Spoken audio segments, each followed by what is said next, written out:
Welcome to today's episode 4 of the Society of Unique Weekly News, July 25th.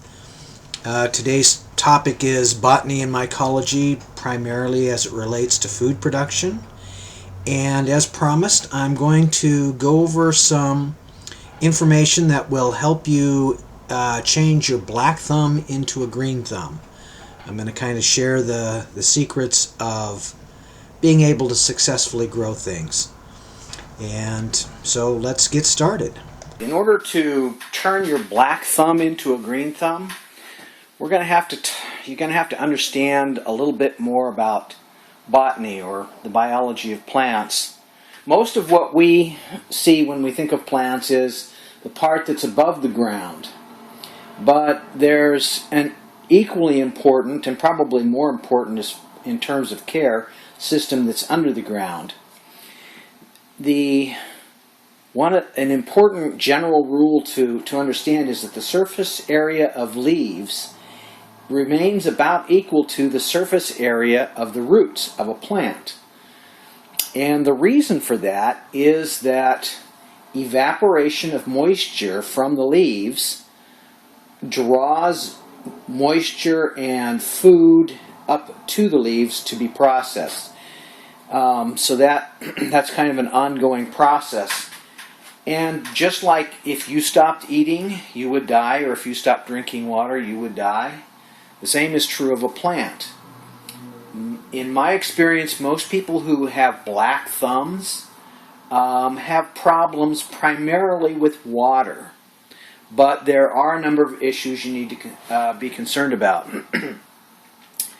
When you have an outdoor plant, your lighting and your air and humidity is a little bit outside of your control. I mean, you can increase the humidity by putting a tent over or putting your plants in a greenhouse of some size, but for the most part, the air and the light are outside of your control.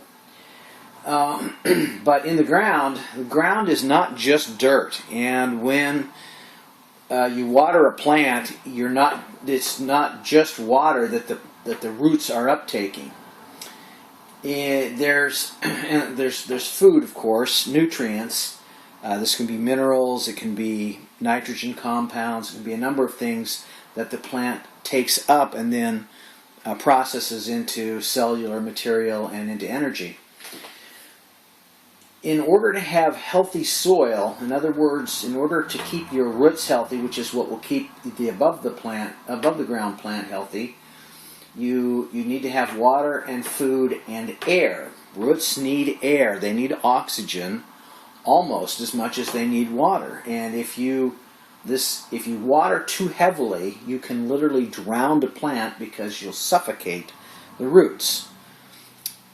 This is something you have to pay probably more attention to in potted plants than you do in the ground, because the ground usually can drain out in the excess water in a time frame that the plant won't drown. So when you're producing a soil in the soil outside, natural mycorrhizal fungi and beneficial bacteria and other life forms are present in the soil. When you start growing things in containers, you have to introduce these things into the soil for them to be there. If they are not there, if you just put food and water and your soil drains properly, your plant will survive, but it will not thrive. Just as in the forest, all of these things are, or in wild areas, these things are present in a great abundance. In farm soil, these things are virtually eliminated, and that's why so many chemicals have to be put on to try and support the plant doing things that these do naturally. Mycorrhizal fungi is really important, and you can buy products that contain mycorrhizal fungi. So my favorite mycorrhizal fungi, and it also contains beneficial bacteria, is a product called E.B. Stone's Organic Sure Start. And it contains large amounts of of mycorrhizal fungi, different kinds, and also beneficial bacteria, and a little bit of fertilizer, very little, but a little bit. Some trace things like sulfur and calcium and phosphate. The advantage of having mycorrhizal fungi in the soil is that it forms a symbiotic relationship with the roots of the plant and trades nutrients and water, gives the plant water and nutrients, and in exchange receives sugars that the plant produces. This mycorrhizal fungi, because it grows all through the soil, it effectively increases the water and nutrient reach of the root system of the plant by a factor of 100. So you get 100 times more water and oxygen and nutrients to the plant if mycorrhizal fungi is present than the plant's roots can get by itself. And the beneficial bacteria turn compounds into things that are bioavailable to the fungi and to the plant. It fixes nitrogen and does, helps break down things that are in the soil, dead things, turn them back into things that the plants can uptake. And I recommend adding a worm or two, or 3 or 4 to each potted plant you have, because that worms produce a really wonderful fertilizer. And if you have a few worms and mycorrhizal fungi present and beneficial bacteria present in your soil in a pot, then you don't have to add additional fertilizer necessarily, because it's going to be produced naturally. Just let the leaves, decompose on the surface of the soil, and it will all just be recycled. When you have an indoor plant, and this is, a lot of people kill their plants indoors. Outside, it's not so much of a problem, especially if it's in the ground. But one of the main things you want to, one of the first things you want to consider is the amount of light. I've given a lot of plants as gifts. People take them in their houses. They have, it seems like there's a lot of light to them in there when the lights are turned on and when the light's shining in from outside. But in fact, for that plant's needs, in order to be able to photosynthesize, usually the amount of light available indoors, unless you're growing directly under a strong light, and some other time I'll talk about what's appropriate for indoor lighting, you're not going to get enough photosynthesis, and so the plant's going to basically slowly die. And when you're growing things, the humidity and the temperature, that was something I didn't write up there, the humidity and the temperature affect how well the plant can photosynthesize. And that's, the leaves, without that, plant life wouldn't exist and animal life wouldn't exist, because that's kind of like at the bottom of the food chain. And then when you're looking at soil, you want soil that drains reasonably well so that air can get in there so you don't drown it. And generally speaking, it's not a good idea to leave a potted plant in a dish of standing water.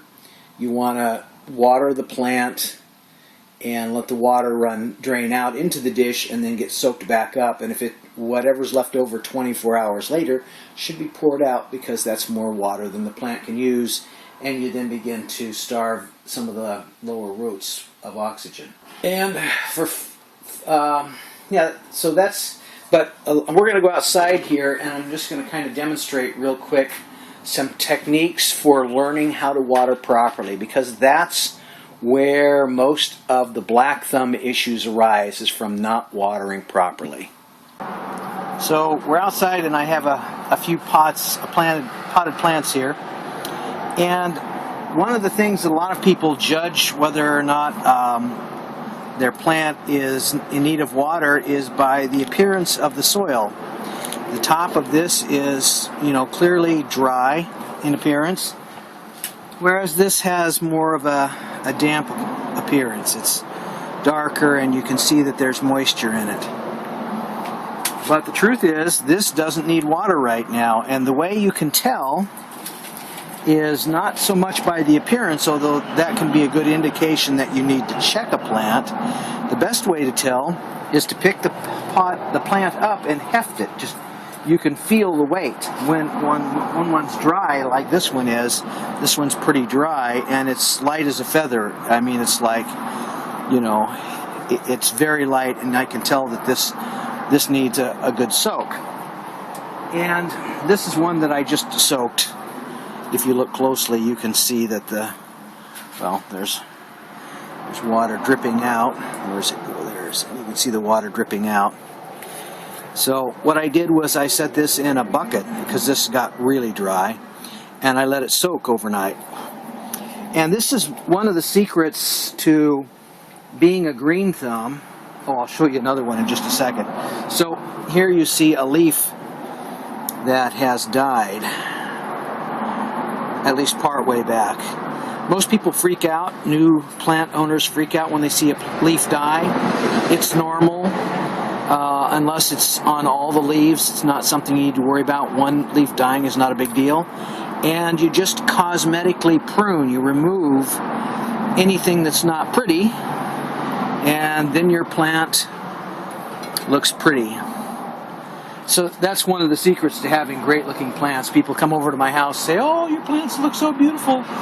You have a green thumb." No, I just pick off everything that's dead and ugly and throw it away. As you can see, let's see if I can do this. Oh, wrong one. This one. There is a container where I throw all the leaves and branches and stuff that I pick off of my plants.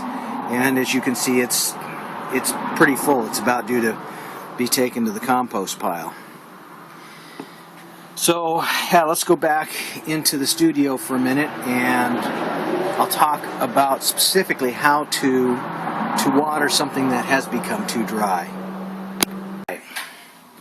So you've overwatered your plant. The soil is always soaking, and the plant dies. There's not a whole lot you can do about it, because what happens is when there's too much water, not enough oxygen in the soil, anaerobic bacteria begin to grow that produce toxins that dissolve the roots and feed and serve as food for the bacteria. So you're literally giving the roots of your plant a disease when you overwater on a consistent basis. But that's less common, I think, than you go away for a weekend, and when you come back, your leaves are drooping, and you can see the plant looks bone dry. You heft the pot, and it weighs nothing. You have dried the soil out. Now, these little dots represent moisture, but this is the part that I want to talk about first. If your plant is still alive, if it's drought tolerant, then there will be some core of moisture in the center of the soil. The rest of the soil has dried out. And that is particularly a problem because there are microscopic pathways that form between the particles of the soil that maintain the ability of water to flow through that soil. So when it gets completely dry, those little bridges are broken and water will not go into that. And this is something you can try out at home sometimes so you get an idea. And this is why hefting a pot is so important. So you come back, you find your plant's really dry, you pour water on top, and what happens is the water soaks in maybe 1/4 of an inch, and then it runs down the sides and runs out the bottom. And so you see water running out the bottom, the top looks wet, but the water has not reformed those bonds that will allow it to get to the core of the soil. And so then the plant continues, the core continues to dry out because this little bit of soaked soil is not enough to permeate the entire pot. And so you could water it and then heft it, and it's still going to feel very, very light because it hasn't absorbed the water. Now you can, depending on the size of the pot, if you have a tray, you can just let the tray, you put enough water on top that the tray fills up close to the drainage tray fills up close to the top, and then just leave it sit. And that water will gradually soak back in and will form bonds in the soil that will allow water to permeate. It depends on the size of your tray and the size of the pot. If it's a bigger pot, if it's a gallon-sized pot or bigger, you're almost certainly going to need to set it in a pan of water or in a sink and fill the sink up to, or the pan up to a level where it's about that deep. where the water would be just under the soil, and let it soak for a couple of hours. And during that time, the air will breathe out the top. The air in the soil will escape out the top, the excess air, and it will be replaced by moist water molecules. And then you take the pot out and let it drain, and let it drain out till nothing's coming out of the pot and there's no standing water in the tray, and then it should be fine. And then you can return to normal watering. Normal watering for me, I check my plants typically once or twice a day. Usually I will check them just before I go to bed. I'll go brush my teeth and start getting ready for bed, and then I'll walk around the yard real quick and check, and through the greenhouse, and check the plants. I have some plants that require, especially in this hot weather, either watering or misting a couple of times a day. And then I do the same thing early in the day. So basically morning and evening, I check my plants. And if you're watering them as they first appear to be dry on the surface, and you heft them and they're not real light, and a pot in hot weather can dry out really fast, then just normal watering and a little bit of water left in the bottom of the tray. When you first pour it in, it'll run down, it'll go into the tray, and then it will soak back in. And you do that once a day, or once every other day, once every 3 days, depending on how much water the plant uptakes and how dry it is, etc.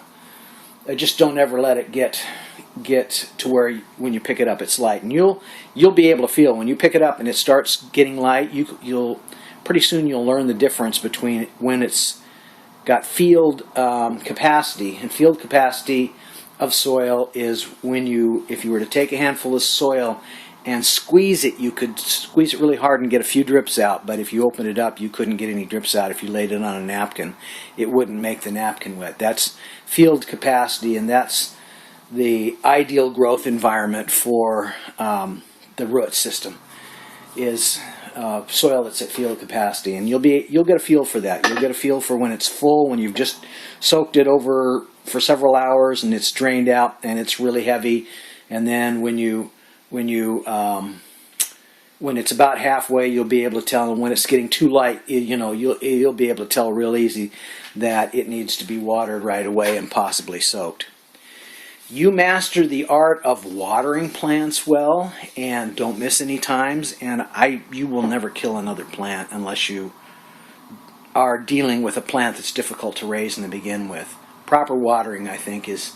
And as long as it's getting enough light and not frozen or whatever, that's 80% of a green thumb, I think, is learning how to water properly. So hopefully this has helped you to understand how to tend your containerized and your outdoor plants, things that you can do to make them healthier. I'll put a link here to, put a link right up here to a video on what I consider to be the ideal soil blend, and over here is a link to a video on how to transplant things well, and in both of those I talk about the mycorrhizal fungi. So if they don't carry this at the nursery or the store where you get your gardening supplies, you can find it, or another mycorrhizal fungi beneficial bacteria blend that you can add to your soil. And this is something you really probably only need to do once, because as long as there's plants in the soil, the mycorrhizal fungi and the beneficial bacteria and the soil moisture remains right, will continue to thrive in that environment. But in potted plants, you have to add it if you want to have really healthy plants. So there you have it, today's episode. Please leave comments, like and share, and all of that good stuff. Hope to see you next week. Same time, same place.